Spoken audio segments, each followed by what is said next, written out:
Let's write the balanced net ionic equation for aluminum nitrate plus potassium hydroxide.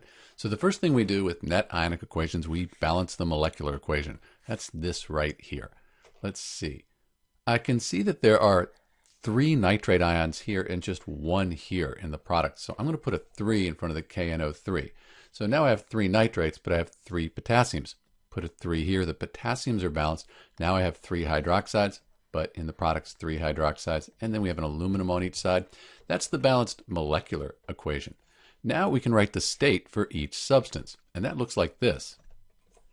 So nitrates, compounds with the nitrate ion, are very soluble. So these are soluble, and potassium hydroxide, that's a strong base. So we consider potassium hydroxide, like sodium hydroxide, strong bases. So this will be a soluble compound, but most hydroxides are insoluble, and aluminum hydroxide, that's insoluble. So these two substances will react and we'll end up with a solid here. And that'll fall to the bottom of the test tube as a precipitate.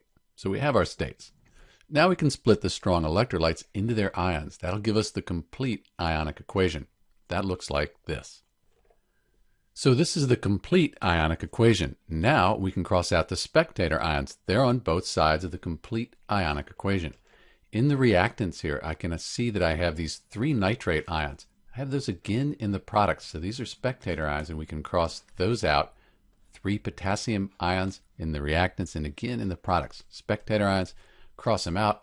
What's left? That's the net ionic equation for AlNO3 3 plus KOH. I'll clean this up and write the states. We'll have our net ionic equation. So this is the balanced net ionic equation for aluminum nitrate plus potassium hydroxide. You note the charges are balanced. We have a 3 plus here. 3 times the 1 minus, that gives us a 3 minus. So 3 plus, 3 minus, that's 0. This is a neutral compound on the product side, so everything's balanced, charge is balanced, and the atoms, they're balanced too. This is Dr. B, and thanks for watching.